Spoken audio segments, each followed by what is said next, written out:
امام شافعی رحمۃ اللہ تعالیٰ علیہ کے شاگرد ہیں امام احمد بن حنبل، اور امام احمد بن حنبل وہ عظیم ہستی ہیں، اللہ کے بندے کہتے ہیں جس بندے نے امام احمد بن حنبل سے پیار کیا وہ سمجھ لے اس نے رسول اللہ کی سنت سے پیار کیا۔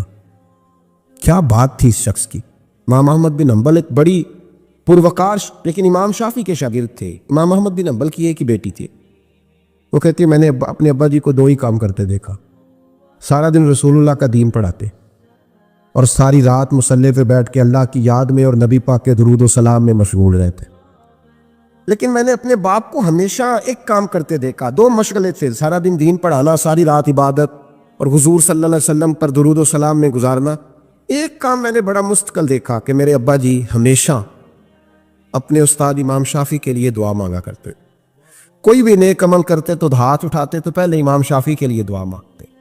اور بچی چھوٹی سی تھی، ابھی اس کی عمر اتنی نہیں تھی کہ بالغ ہو سکے، تو وہ کہتی ہے میں اکثر سوچا کرتی تھی کہ آخر وہ کتنا بڑا شخص ہے کہ جس کے لیے میرا والد، میں بیٹی ہوں، میرے لیے دعا بعد میں مانگتا ہے، اور ان کے لیے پہلے وہ کتنا بڑا شخص ہے۔ امام احمد بن حنبل رحمۃ اللہ علیہ بغداد میں رہتے تھے، امام شافعی قاہرہ میں رہتے، اور مہینوں کا سفر تھا، ممکن ہی نہیں تھا آنا جانا، ممکن ہی نہیں تھا۔ خیر امام ایک وقت ایسا بھی آیا، بیٹی کہتی ہے میری بڑی دعا تھی کہ کبھی میرے ابا جی کا استاد آئے، میں کبھی اس کاریگر کو بھی دیکھوں جس نے اس جیسا ہیرا تراشا ہے، دل کرتا تھا میں اس معمار کو بھی دیکھوں جتنی اتنے خوبصورت نقش و نگار والی عمارت بنائی ہے، میں اسے تو دیکھوں، دل بڑا کرتا تھا، میں دعا مانگتی تھی۔ خیر ایک دن امام شافعی کا خط آ گیا، کہنے لگے احمد بن حنبل مجھے پتہ چلا ہے بغداد میں ایک محدث رہتے ہیں جو بڑے بوڑھے ہیں اور ان کے پاس نبی پاک کی ایک حدیث ہے، تو میں چاہتا ہوں کہ میں جلدی جلدی بغداد آؤں اور آ کے ان سے وہ حدیث حاصل کروں، وہ سنوں، روایت حدیث بہت بڑا مرتبہ ہوتا۔ خط آ گیا تو امام احمد بن حنبل تو گویا بات ہی اور طرح کی ہو گئی نا، وہ تو مسئلہ ہی اور طرح کا ہو گیا نا، میں کو جیتے میرا دل بر سونا تے میں کیوں کر اس نو بھاواں ویڑے میرے وڑدا نہ ہی کئی لاکھ وسیلے پاواں۔ آج جب پتہ چلا نا تو حال بدل گیا، وہ تو وجد کرنے لگے امام احمد، بیٹی سے کہنے لگے بیٹی تیاری کر لے، ہر چیز نہیں ہونی چاہیے، میں تیرے ساتھ لگتا ہوں، صفائیاں مل کے کریں، آج رانائیاں بکھریں، جب وہ آئے گا تو پھر دیکھے گی دنیا کہ کس طرح کسی نے کسی کی عقیدت کی ہے۔ امام کو خط ملا، ادھر سے امام احمد بن حنبل رحمۃ اللہ تعالیٰ علیہ تیاری کرنے لگے اور امام شافعی چلنے لگے۔ جب چلے تو مہینوں کا سفر طے کر کے پہنچے۔ بچی کہتی ہے میرے دل کے اندر بہت بڑا زاویہ تھا، بہت بڑا، وہ بہت بڑے ہو گئے، کیا بات ہو۔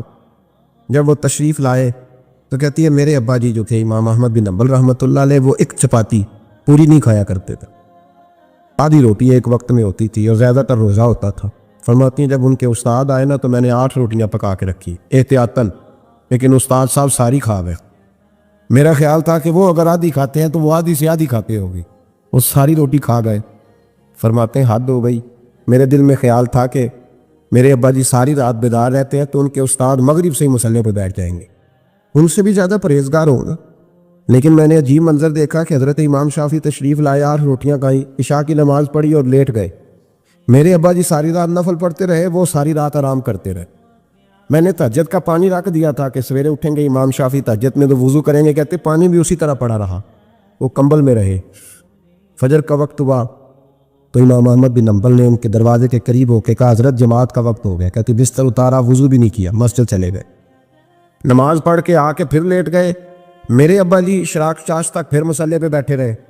کہتی ہے میں بڑی بدگمان ہوں، پھر میں نے 1 منٹ کے لیے اپنے آپ کو سمجھایا کہ تھکے ہوئے تھے اس لیے آج عبادت نہیں کی، کل کریں گے۔ لیکن اگلا دن آیا تو انہوں نے پھر اسی طرح کھایا، ساری رات پھر اسی طرح رہے۔ فرماتی ہیں بس وہ آہستہ آہستہ 3-4 دنوں میں میرے ذہن میں جو زاویہ تھا وہ سارا زمین بوس ہو۔ میں نے کہا نہیں، میرے ابا جی نے جس دور میں دیکھا تھا اس دور میں شاید حالات اور ہوں، آج تو اور ہے۔ فرماتی ہے 4-5 دن کے بعد وہ رخصت ہونے لگے، پردے کے پیچھے میں سن رہی تھی، میرے والد کہنے لگے حضور وقت کیسا گزرا؟ کہنے لگے یار تجھے کیا بتاؤں، 2-3 مہینے رستے میں آیا ہوں تو بچ کے جان بچانے کے لیے 2-4 لقمے کھاتا رہا ہوں، پتہ نہیں لوگوں کا رزق کس طرح کا تھا، پتہ نہیں جانور بھی صحیح ذبح ہوئے تھے کہ نہیں ہوئے تھے۔ جب تیرے دسترخوان پہ آیا ہوں تو میں نے تجھے سینچا ہے، سوارا ہے، مجھے پتہ ہے تو ایک لقمہ بھی حرام نہیں رکھ سکتا اور میں نے تیرے لنگر سے نور نکلتے دیکھا ہے، اور یہ وہ والا کھانا ہے جو اندر جا کے بوجھ نہیں بنتا، نور بنتا ہے، اس لیے میں تیرے رزق کو نور سمجھ کے کھاتا رہا ہوں، زندگی بھر کبھی 2 اکٹھی نہیں کھائی، پر یہاں 8 روٹیاں کھاتا رہا ہوں، یہاں اپنے گھر میں یا تیرے گھر، ورنہ رستے میں تو میں بڑا پریشان رہا۔ اور فرمانے لگے تجھے پتہ ہے کہ میں ساری رات کیا کرتا رہتا تھا؟ کہ حضور نہیں۔ فرمانے لگے جو تو عشاء کی نماز میں تلاوت کرتا تھا نا سورتوں کی، میں ساری رات بستر میں لیٹ کے ان کی تفسیر کرتا رہتا تھا، اور میں نے ایک ایک آیت کی 100 تفسیریں کی ہیں رات بھر جاگ کی، 100۔ تو نے دیکھا میں بغیر وضو چلا جاتا تھا سویرے؟ کہ حضور ہاں۔ فرماتے اس لیے کہ میرا وضو ٹوٹتا ہی نہیں تھا، میں ساری رات تفسیری نقطے بیان کرتا رہتا تھا۔ بیٹی کہتی انہوں نے 2 جملے کہے اور میں رونے لگی۔ میرے والد آئے تجھے کیا ہوا؟ میں نے کہا ابا جی میں کیا سمجھی تھی اور یہاں نکل کے آیا، آپ اگر ساری رات نفل پڑھتے ہو تو اپنی ذات کے لیے، اور امام شافعی ساری رات جاگ کے باتیں یاد کرتے ہیں اور پھر لوگوں کے سینوں میں اتارتے ہیں، صرف اپنے لیے نہیں، یہ تو رسول اللہ کی امت کے لیے زندہ ہے۔ میں کیا سمجھی تھی او بھائی، میں نے کہا مجبوری اور بے وفائی میں فرق ہوتا ہے، ذرا چھلکا اتار کے دیکھ تو صحیح، تجھے پتہ تو چلے اندر حالات کچے ہیں کہ پکے ہیں۔ ایک بزرگ تھے شاہ بقی الدین ابن مخلد، وہ کہتے ہیں مجھے پتہ چلا کہ اس دور میں نبی کریم علیہ السلام کی حدیث جو سب سے بہترین پڑھاتے ہیں وہ امام احمد بن حنبل ہیں۔ ان کو حضور کی حدیث سے جو خاص شغف ہے وہ کسی اور کو نہیں۔ کہتے ہیں میرے دل میں لو لگ گئی، حالانکہ میں امیر گھرانے سے تھا، میں کشتی میں بیٹھا امام احمد بن حنبل کے پاس آنے کے لیے، رستے میں طوفان آ گیا، کشتی اچکولے کھانے لگی، کسی طریقے سے ایک جزیرے کے ساتھ جا کے کشتی لگی، ٹوٹ گئی، بکھر گئی، میں جزیرے پہ اتر گیا، اور بھی کئی لوگ تھے۔ 1 مہینہ وہاں رہنا پڑا، بارشیں ختم ہوئی، موسم ٹھیک ہوا تو ایک کشتی دکھائی دی آتی ہوئی۔ فرماتے ہیں کہ وہ اس کشتی میں بیٹھا، دوبارہ بغداد گیا، مجھے سفر طے کرتے 2.5 مہینے گزر گئے، وہ جزیرے پہ مہینہ پتے کھا کے بھی گزارا کرنا پڑا، نکلا تھا علم حاصل کرنے۔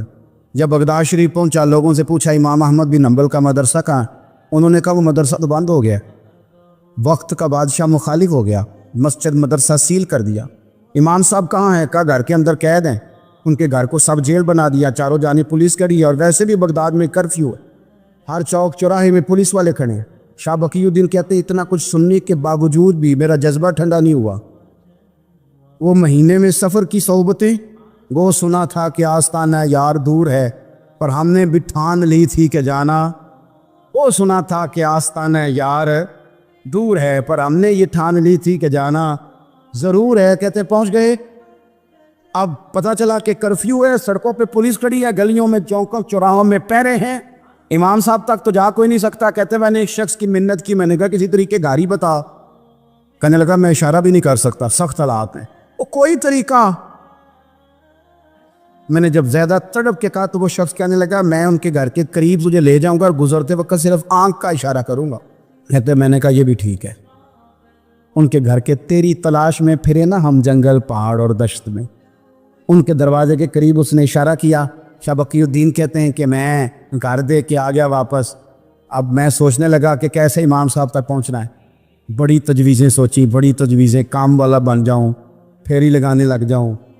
پھر سوچا کہ اگر میں کچھ بیچوں گا ریڑھی پہ رکھ کے تو کوئی خریدنے نکلے گا، کوئی نہیں نکلے گا، کس طرح کروں، کیا کروں، بڑی سوچیں۔ بالآخر میں نے طے کیا، اللہ اکبر، میں نے نہ کپڑے پھاڑ لیے، امامہ اتار دیا۔ فرماتے ہیں کہ ایک پیالہ مٹی کا خرید کے گلے میں رسی سے باندھ لیا، اور امام احمد بن حنبل کی 3 گلیوں پیچھے میں نے دروازہ دروازہ صدا لگانی شروع کی، فقیر ہوں، اللہ کے نام پہ لینے آیا ہوں۔ کہتے ایک ایک دینار مانگتے مانگتے مانگتے مانگتے آزم یار منون دی خاطر اساں کی پیز بٹائے۔ کہتے ہیں مانگتے مانگتے نا میں امام احمد بن حنبل کے دروازے تک آیا، امیر گھر کا بچہ تھا، بڑے پیسے جیب میں ہوتے، امام کے دروازے پہ صدا لگائی، کوئی ہے اللہ کے نام پہ دینے والا؟ کہتے ہیں نور بھرا دروازہ کھلا، ایک گورے مکھڑے والا، سفید داڑھی والا، سونے امامے والا، چمکدار آنکھیں، نورانی شباہت۔ کہتے امام احمد بن حنبل باہر آئے اور جیسے ایک دینار میرے پیالے میں ڈالنے لگے تو میں نے ہاتھ چوم کے کہا سونیا تیرے قربان جاؤں، میں دینار لینے نہیں آیا، محمد عربی کی حدیثیں سننے آیا۔ کہتے امام کی بھی آنکھیں کھل گئی، کہنے لگے اس حال میں آزم یار مناؤن دی خاطر اور سانکی کی پیس بٹائے کہ حضور کیا کرتا، یہی ایک طریقہ رہ گیا تھا، میں تو کہاں سے چلا ہوں، کہاں پہنچا ہوں، کیا کروں؟ امام صاحب فرمانے لگے پھر میں بھی بڑے دنوں سے پریشان تھا، کوئی سیکھنے والا نہیں مل رہا، تو مل گیا۔ کہنے لگا حضور میں روز آ جاؤں فقیر بن کے، آپ جتنا چاہیں 2 4 5 منٹ میں مجھے حدیثیں سنا دیں، میں اگلے دن یاد کر آیا کروں۔ کہتے 2 سال لگ گئے، شاگرد کہاں ملیں گے ایسے، کہاں مرید ملیں گے، گزر گیا دور۔ کہتے ہیں کہ میں نا ہر روز فقیر بن کے جاتا، 3 گلیاں پیچھے مانگنا شروع کرتا، کوئی شک نہ کرے، 2 سال دروازے پہ جاتا، آگے پیالہ کرتا، امام 1 دینار ڈالتے اور مصطفیٰ کی حدیثیں سناتے۔ کہتے ہیں حالات بدل گئے، 2 سال کے بعد حکومت بدل گئی، امام کا مدرسہ بحال ہو گیا، رش ہو گیا۔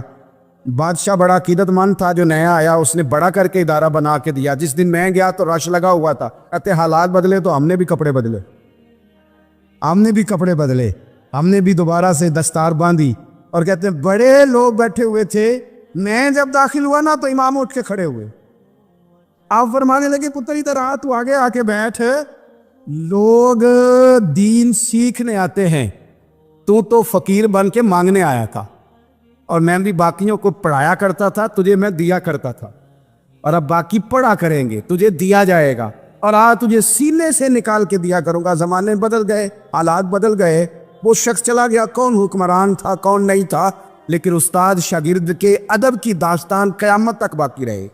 یہ قیامت، جب طبیعتوں میں احترام ہوتا ہے، جب ادب ہوتا ہے، آپ کو پتہ ہے نبی پاک صلی اللہ علیہ وسلم کو یہ ادب کتنا پیارا ہے، نبی پاک علیہ السلام اس احترام کے جذبے کو کتنا پسند کرتے ہیں، اللہ کے پیارے رسول صلی اللہ تعالیٰ علیہ وسلم اس جذبہ احترام سے کتنے راضی ہوتے ہیں، حضور کس قدر زیادہ چاہتے ہیں کہ میری امت ادب والی بنے۔ نبی پاک علیہ السلام ادب والے لوگوں کے بارے میں اتنے راضی ہیں، اتنے راضی ہیں، اتنے خوش ہیں، حضور اتنا نوازتے ہیں۔ میں نے یہ حدیث پڑھی تو یوں لگا کہ جیسے روح وجد کرنے لگی ہے۔ بہقی میں امام بہقی نے لکھی ہے، اللہ کے پیارے رسول علیہ السلام فرماتے ہیں جو چھوٹے پر شفقت کرے اور بڑے کا احترام کرے، اللہ اسے جنت میں میری سنگت عطا فرمائے گا۔ یہ میرے قرب کا ذریعہ ہے، یہ چیز میرا قرب ملے گا، شرط یہ ہے کہ ادب والے بن کے آؤ، احترام والے بن کے آؤ، کبھی بھی سوء ادب نہ کریں، کبھی کسی مقام پر بے ادبی نہ کریں، آپ اپنا ذائقہ کبھی تبدیل نہ کریں۔ امام احمد بن حنبل لکھتے ہیں وضو کر رہے تھے، ایک شخص کہتا ہے میں نے ساری زندگی گناہوں میں گزار دی تھی، تو امام صاحب نا وضو کر رہے تھے جھیل پر بیٹھ کے، تو جھیل اس طرح ہوتی ہے، پہاڑ ہے، اوپر کو پانی نیچے آ رہا ہے، تو کہتے ہیں امام صاحب نیچے بیٹھ کے وضو کر رہے تھے، تو میں اوپر بیٹھ کے نا وضو کر رہا تھا یا پانی پی رہا تھا، تو میں نے دیکھا کہ اتنے بڑے امام نیچے۔ کہتے ہیں میں نا میرے دل میں خیال ہے یار میں ساری زندگی غلط کاموں میں گزاری ہے، پر جو بھی ہے یہ رسول اللہ کے دین کے عالم۔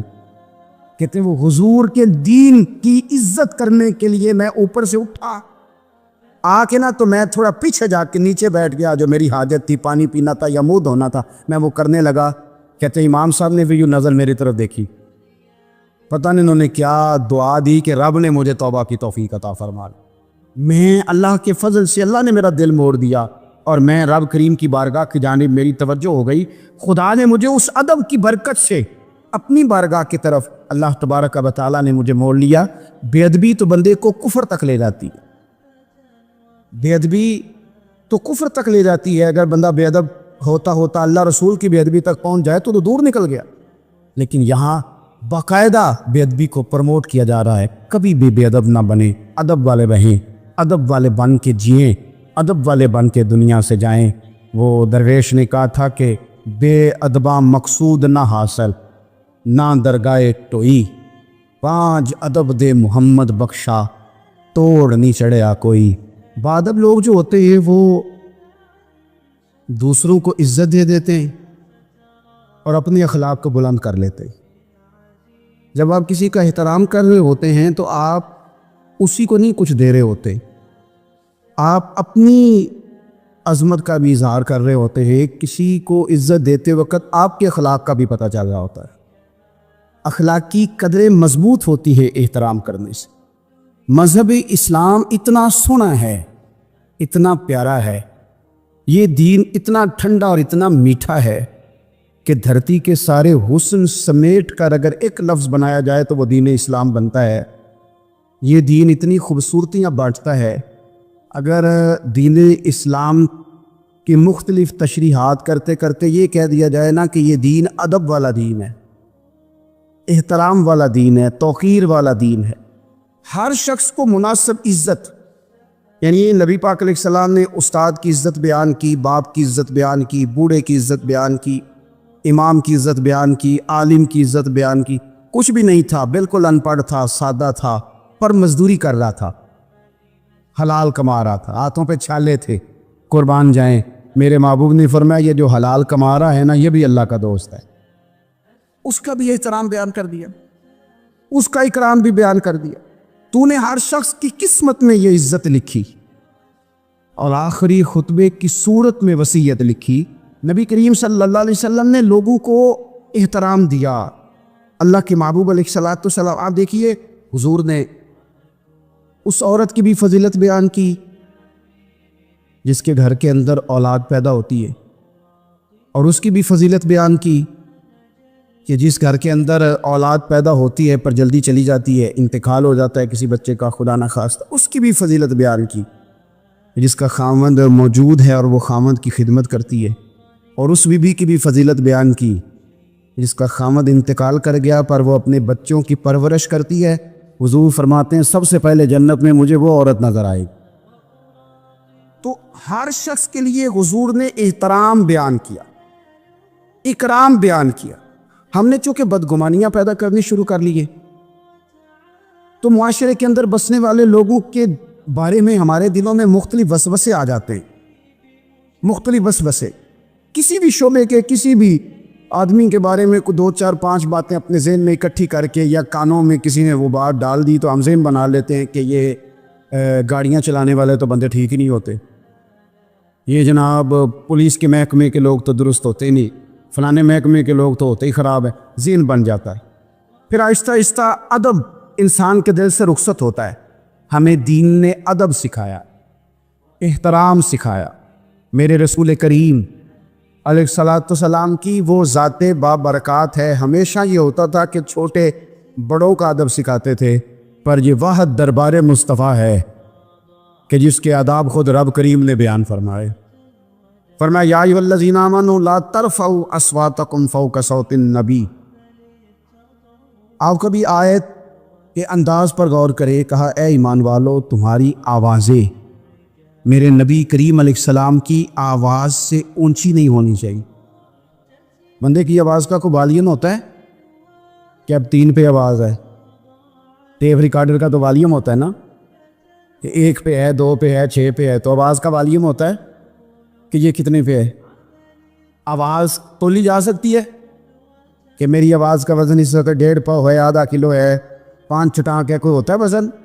لیکن ہمیں بتایا گیا کہ بالکل وزن نہیں ہوتا، تولی نہیں جا سکتی، ماپی نہیں جا سکتی، پرکھی نہیں جا سکتی، لیکن جب تم نے دروازہ رسول پہ آنا ہے تو پھر آواز کو بھی تول کے آنا ہے، پھر لفظوں کو پرکھ کے آنا ہے، پھر جملے مرتب کر کے آنا، پھر ترتیب لگا کے آنا ہے، پھر تم نے وہاں سوچ سمجھ کے بات کرنا۔ ایک روایت میری نظر سے گزری اور کیا ہی انداز ہے، امام زرقانی نے لکھی۔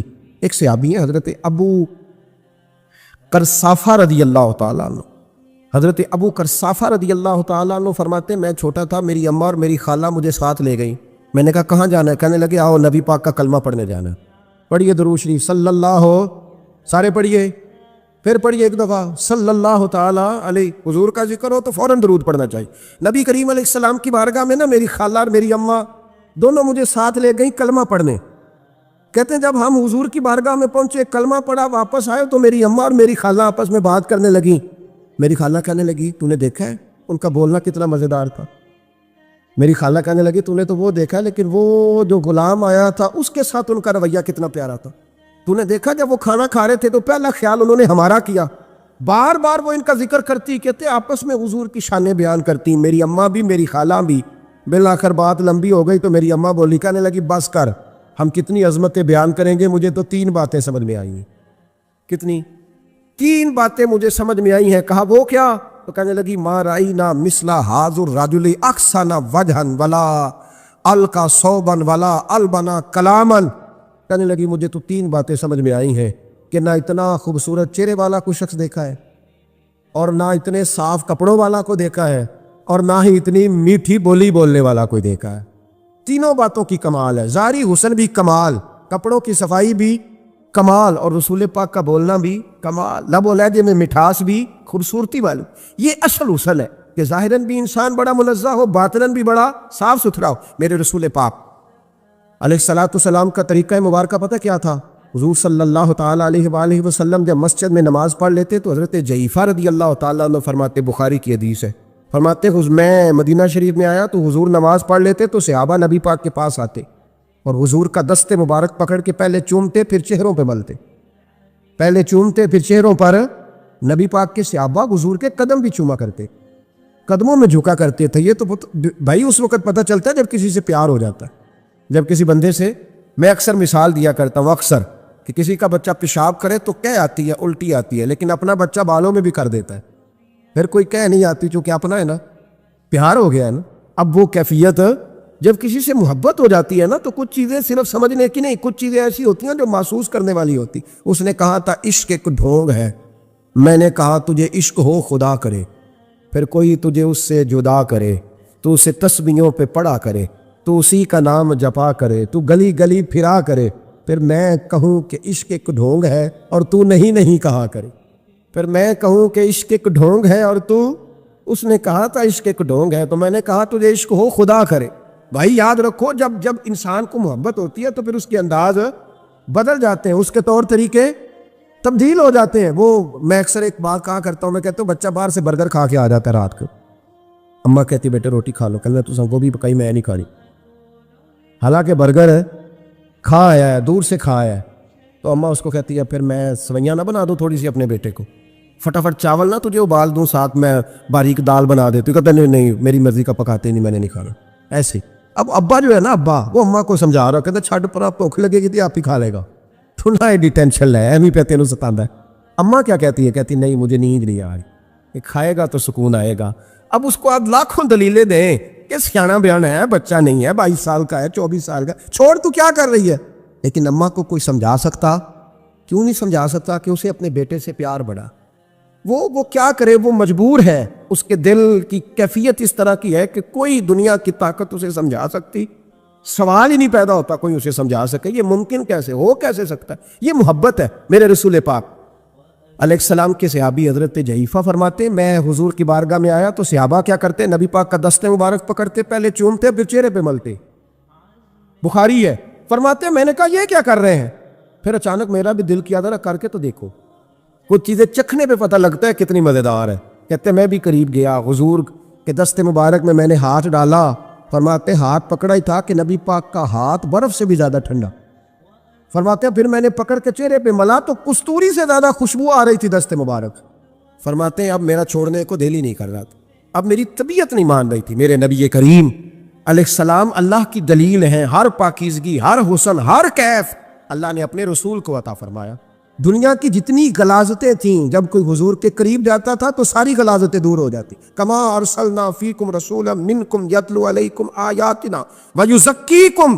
اللہ فرماتے ہیں میرے محبوب تم پر میری آیتیں پڑھیں گی اور تمہیں پاک فرما دے، تمہاری ساری ناپاکیاں نبی پاک دور کر دے، ہر غلاظت تم سے دور ہٹ جائے.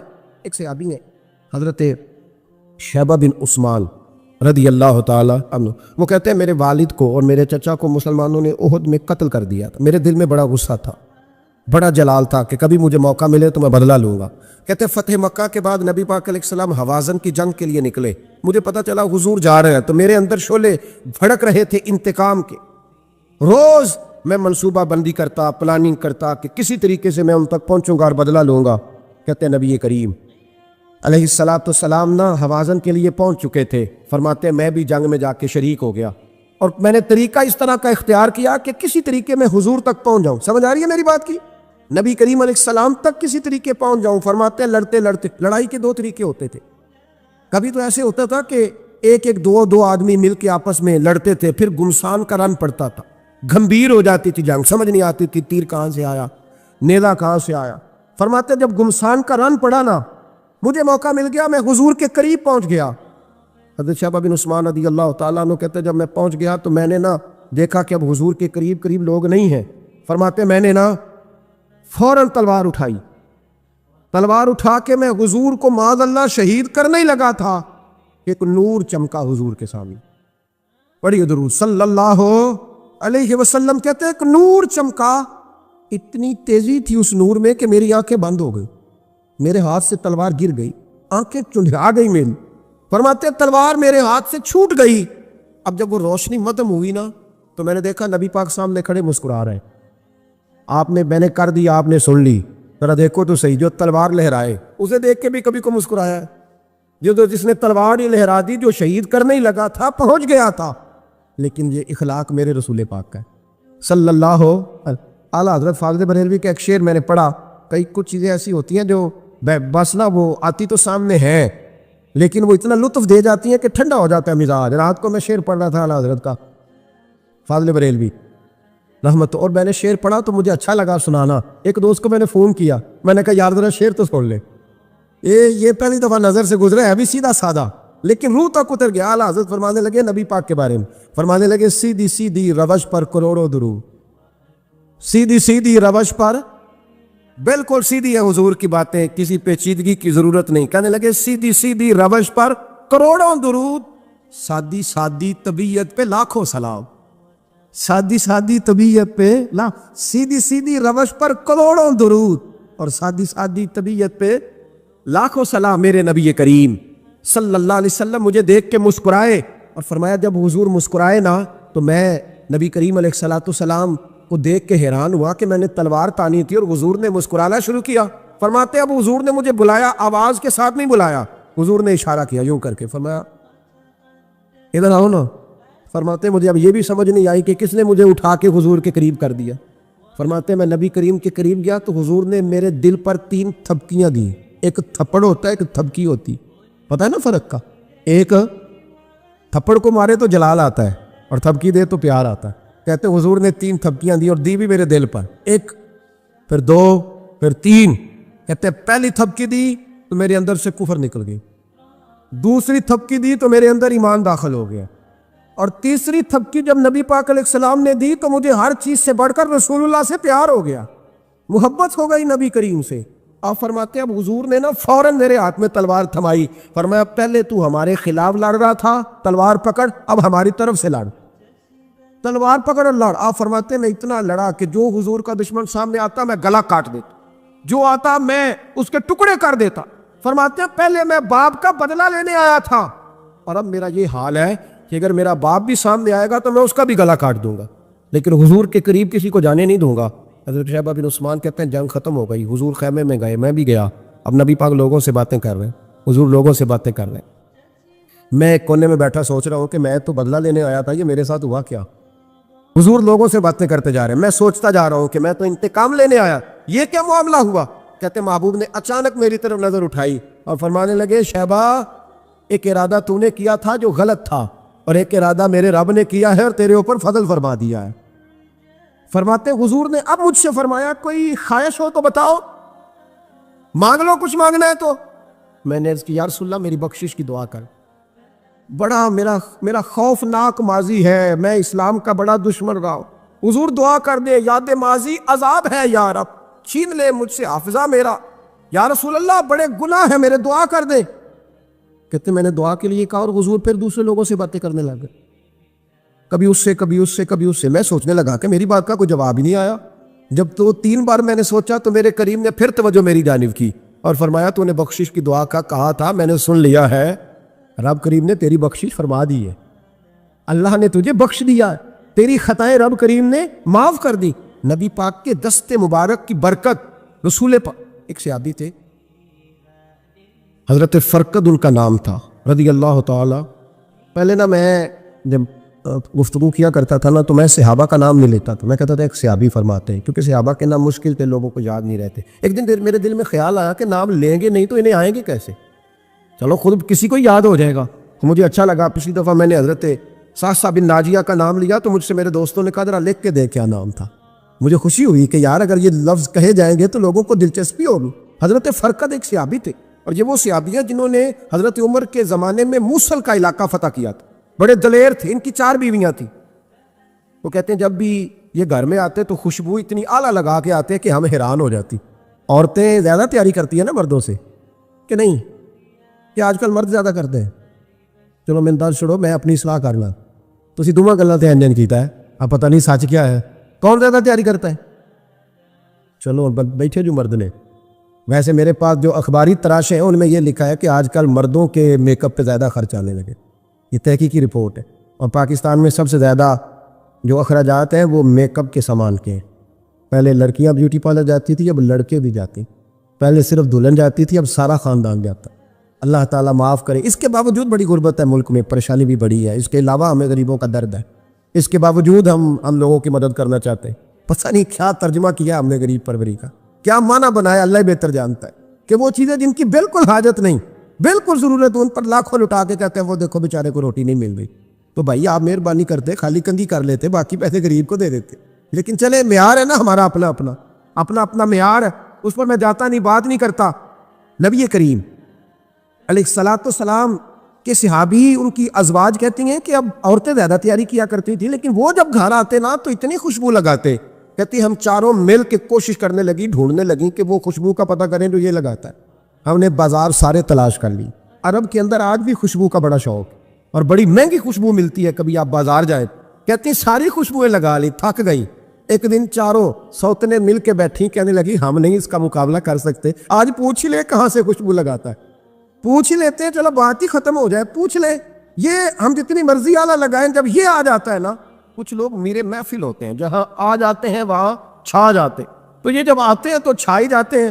کیا کریں، اس طرح کا میرے محفل ہے، کیا کریں اس کا؟ فرمانے لگی ایک دن چاروں سوتنوں نے مل کے ان کو بٹھا لیا، کہنے لگی بتاؤ تو صحیح خوشبو کون سی لگاتے؟ کہنے لگے کوئی بھی نہیں، کبھی لگائی نہیں، آج تک نہیں لگائی۔ تو کہتی ہیں بیویاں کہنے لگی صحابہ تو غلط بیانی نہیں کرتے، پر آپ کیا بات کر رہے ہیں، یہ کیسے ہو سکتا ہے کہ آپ آتے ہیں تو ہم حیران ہو جاتی ہیں۔ فرمانے لگے جس دن کی تم لگی ہوئی ہو نا میری خوشبو کا مقابلہ کر دے، مجھے پہلے دن کا ہی پتہ ہے۔ تو میں نے کہا چلو زور لگا ہی لیں، دیکھ ہی لیتے ہیں کہاں تک بات جاتی ہے تمہارے پاس، جتنا زور لگا لو۔ بہرحال میں اللہ کی قسم اٹھا کے کہتا ہوں کبھی نہیں لگائی۔ تو بیویاں کہنے لگی پھر بتا تو صحیح، تو ایک دلیر آدمی ہے، اور جو دلیر لوگ ہوتے ہیں وہ خوشبوؤں کے اور کپڑوں کے اور ان چیزوں میں زیادہ وقت نہیں لگاتے، ان کے تو مشن اور طرح کے ہوتے۔ آپ تو مجاہد قسم کے آدمی ہیں، پر ہر وقت خوشبو آتی ہے۔ تو حضرت فرقد رو پڑے، کہنے لگے بیمار ہو گیا تھا، لاچار ہو گیا، حکیموں طبیبوں نے انکار کر دیا، وجود پر میرے آبلے نکل آئے، پھنسیاں بن گئی، ان میں پیپ بھر گئی، بیٹھ نہیں سکتا تھا، اٹھ نہیں سکتا۔ جب تھک گیا نا تو دروازہ رسول پہ چلا گیا، جب تھک گیا طبیبوں کا تھکایا ستایا حضور کی بارگاہ میں، کہا محبوبہ دیکھے تو صحیح میرا کیا حال ہے۔ حضور ذرا دیکھ کے، چل نہیں سکتا، سو نہیں سکتا، بیٹھ نہیں سکتا، تیرے علاوہ غم کسے بتاؤ؟ کہتے ہیں حضور نے فرمایا 70 ڈھانپ لے، باقی سارے کپڑے اتار۔ 70 ڈھانپ لے، کہتے ہیں ٹخنوں سے لے کر ناف تک میں نے 70 ڈھانپ لی، باقی سارے کپڑے اتارے۔ حضور کیا کریں گے؟ فرماتے ہیں نبی پاک نے دست مبارک اٹھایا، برف سے ٹھنڈا، کستوری سے زیادہ مہکنے والا، فرماتے ہیں پورے وجود پر میرے حضور نے دست مبارک ایک دفعہ لگا دیا، اب جدھر جدھر سے گزرتا ہوں ساری دنیا خوشبو سے بھر جاتی۔ یہ نبی پاک کا دیا ہوا نور ہے، یہ حضور کی عطا کردہ شفا ہے، یہ رسول پاک کے حسن کی خیرات ہے۔ ایک شاعر نے ایک فقرہ کا کمال کر دی، کہنے لگا ظلمت کو ان کے نور نے کافور کر دیا، جس پر پڑی نظر اسے بھی نور کر دیا۔ رسول پاک علیہ السلام کے دست خیر میں وہ برکات تھی۔ حضور حسن کی 2 قسمیں ہوتی ہیں، ایک حسن ہوتا ہے ملمہ سازی والا، بیوٹی پارلر والا، ایک حسن ہوتا ہے باطن کا۔ بچے پتہ کیوں خوبصورت ہوتے ہیں؟ اس پر علماء مناطقہ نے بحث کی ہے، محدثین نے لکھا ہے۔ بچہ گدھے کا بھی ہو تو پیارا لگتا ہے، چھوٹا بچہ اگر اس کا رنگ بہت گورا نہ بھی ہونا، صرف چھوٹا ہو، وہ پیارا لگتا ہے، اس میں ایک جاذبیت ہوتی ہے۔ اس پر ہمارے مفسرین نے، محدثین نے، علماء مناطقہ نے ایک بحث کی ہے۔ وہ کہتے ہیں اصل بات یہ ہے کہ بچے جھوٹ نہیں بولتے، بددیانتی نہیں کرتے، دھوکہ نہیں کرتے۔ یہ جو اندر کی عیاریاں ہوتی ہیں نا، چہرہ بھی خطرناک کر دیتی، اور جب اندر حسن ہوتا ہے تو باہر بھی حسن ہی ہوتا ہے۔ بچے میں کوئی مکاری عیاری نہیں ہوتی، فساد نہیں ہوتا، نیت میں فطور نہیں ہوتا، کسی کو لوٹنے کا ارادہ نہیں، کسی کو شیشے میں اتارنے کا پروگرام نہیں بتاتا، بچہ چرب زبان نہیں ہوتا۔ اس کو طریقہ نہیں ہوتا, وہ لوگوں کو قائل کرنے کے ہر وقت دوڑتا نہیں, الٹی سیدھی گیمیں نہیں چلاتا, کیونکہ اندر حسن ہوتا ہے تو وہ حسن اس کے چہرے پر معصومیت بن کے آتا.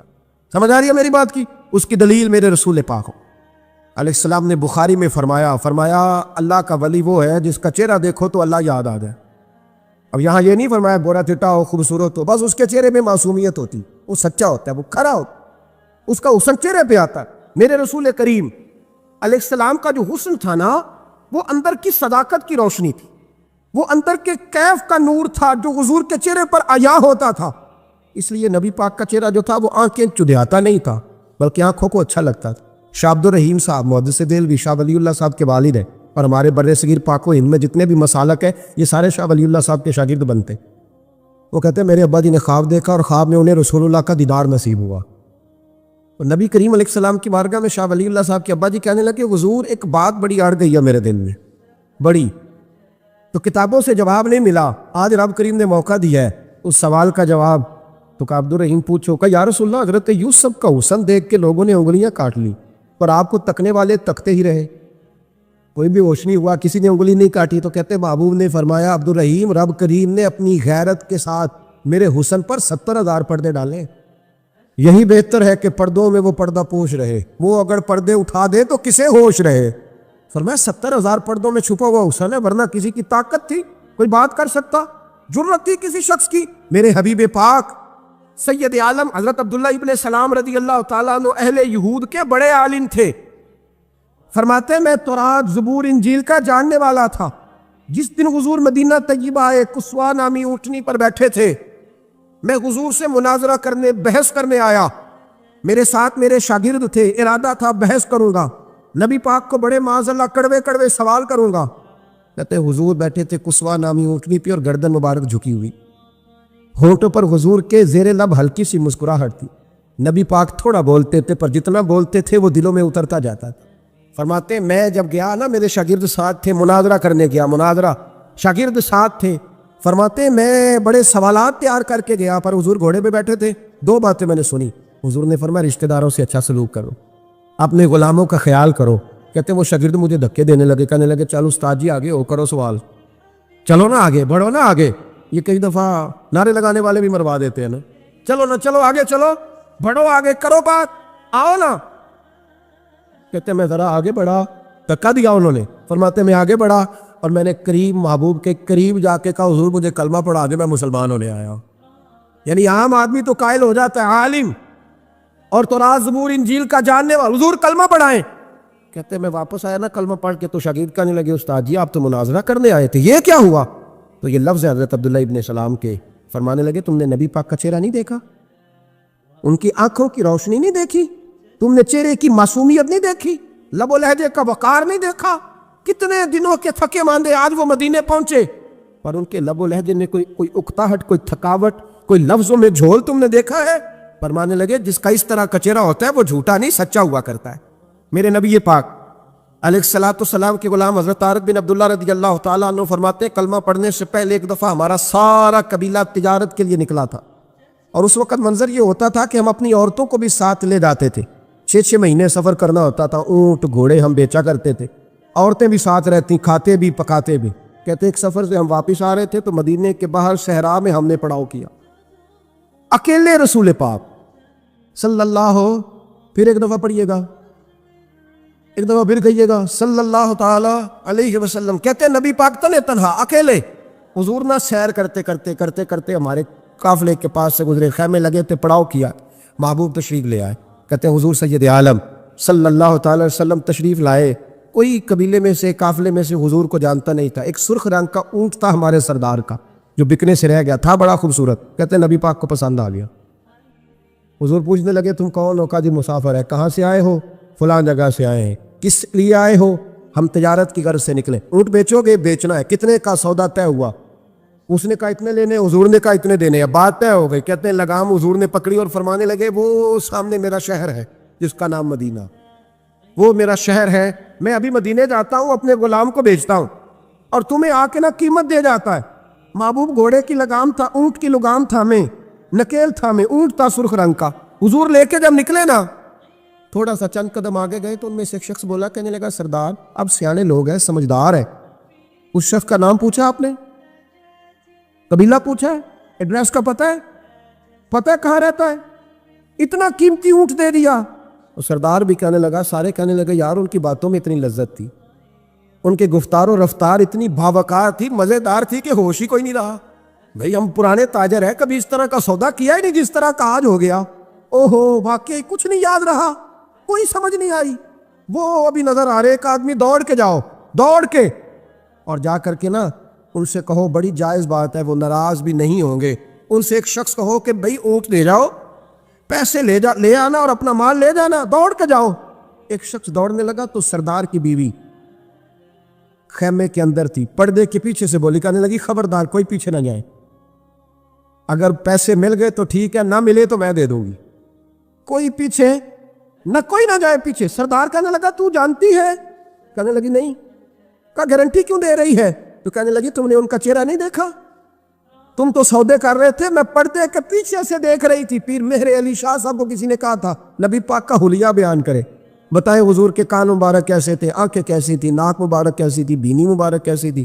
تو پیر مہر علی شاہ صاحب کہنے لگے کوئی مثل نہیں ڈھولن دی، کہنے لگے مجھ سے نہیں بیان ہوتا حضور کا حلیہ، کوئی مثل نہیں ڈھولن دی، تو چپ کر مہر علی، ایتھے جا نہیں بولن دی، بس کر، تو بیان کر سکتا ہے اتنی طاقت۔ اعلیٰ حضرت نے کہا لم یاتی نذیر کفی ناظرن مثلے تو نشد پیدا جانا، کہ حضور مثال تو تب آپ کی بنے گی نا، کوئی آپ کی طرح کا پیدا تو ہوگا، تب بھی مثال بنے گی، تو جب ہوا ہی نہیں تو مثال کیسے بنے گی؟ کہنے لگی کوئی نہ جائے، نہ پیسے آئے تو میں دے دوں گی، میں تو پردے کے پیچھے سے دیکھ رہی تھی، ان کے چہرے کا وقار دیکھا، ان کی آنکھوں کی روشنی دیکھی، ان کے لفظوں کا حسن دیکھا، تم 50 باتیں کرتے تھے وہ ایک جواب دیتے تھے، اور گنے چنے لفظ بولتے تھے، ان کی سادگی کا وقار دیکھا، جانے دو، نہ پیسے آئے تو میں دوں گی۔ کہتے حضور گئے، تھوڑی دیر کے بعد ایک کالے رنگ کا حبشی غلام آیا، پیسے بھی پکڑے اور اپنی چادر میں نا کھجوریں باندھ کے تو پیچھے ڈالی ہوئی ہے، اور دیہاتی لوگ پیچھے نہیں ڈال لیتے، کھجوریں ڈال کے پیچھے۔ کہتے ہیں وہ آئے اور ان کے آنے کا انداز بھی بڑا نرالا تھا، کہتے ہیں وہ جھومتے جھومتے اللہ کا ذکر کرتے، اللہ الصمد کرتے پہنچ گئے، اور آگے کہنے لگے تم سے میرے نبی نے اونٹ خریدا؟ تم سے؟ کہا ہم سے خریدا ہے۔ کہنے لگے یہ تمہارے پیسے؟ اور پھر چادر کھول کے صحرا پہ بچھا دی، کہنے لگے یہ تمہارے پیسے، اور کھجوریں کھاؤ، میرے نبی نے تحفہ بھیجا ہے، کھاؤ، حضور نے تحفہ بھیجا ہے۔ تو وہ سردار کی بیوی اونٹ ہٹا کے کہنے لگی وہ کالے رنگ کے حبشی غلام، انہیں کھجوریں کھلا، اور مجھے اس عزت والی ماں کا نام بتا جس کے گھر میں ایسا لال پیدا ہوا، انہیں کھجوریں کھلا، اور مجھے اس عظمت والے باپ کا نام بتا جس کے گھر میں ایسا پھول کھلا ہے، وہ قبیلہ تو بتا تو صحیح، وہ کون تھے؟ 2 گھڑیاں رکے ہیں پر خوشبوئی پھیل گئی ہے، رنگ ہی بدل گیا، تار کوئی مثل نہ ڈھولن دی، تو چپ کر مہر علی، ایتھے جا نہیں بولن دی۔ حضرت طارق بن عبداللہ کہتے ہیں جناب بلال فرمانے لگے وہی تو اللہ کے آخری رسول ہے، وہی تو خاتم المرسلین ہے، وہی تو ہیں جنہیں اللہ نے ساری انسانیت کے لیے نمونہ عمل بنایا۔ کہتے ہیں ہم اونٹ بیچنے گئے تھے پر سارے کا سارا قبیلہ ہی مسلمان ہو گیا۔ نبی پاک کی حضور کے ظاہری حسن کے تذکرے ہماری اولادوں کو آنے چاہیے۔ ایک شعر مرحوم اعظم چشتی نے کہا تھا، کمال کر دی، کہنے لگے سمجھا نہیں ہنوز میرا عشق بے ثبات، تو کائنات پہ حسن ہے یا حسن کائنات؟ میں آج تک سمجھ نہیں سکا، سمجھا نہیں ہنوز میرا عشق بے ثبات، تو کائنات حسن ہے یا حسن کائنات۔ بھائیو وہ سارے طریقے اپناؤ جو رسول پاک نے عطا فرمائے، حسن بھی نبی پاک کے طریقوں میں ہے، پاکیزگی بھی نبی پاک کے طریقوں میں ہے، بقا بھی حضور کے، اور جو چاہتا ہے نا دنیا میں سب سے خوبصورت بن جائے، نظر آئے، اور اس کی خوشبو سے لوگوں کے دل ٹھنڈے ہوں، وہی طریقہ اپنائے جو میرے نبی نے عطا کیا ہے۔ آخر دعوانا ان الحمدللہ رب العالمین۔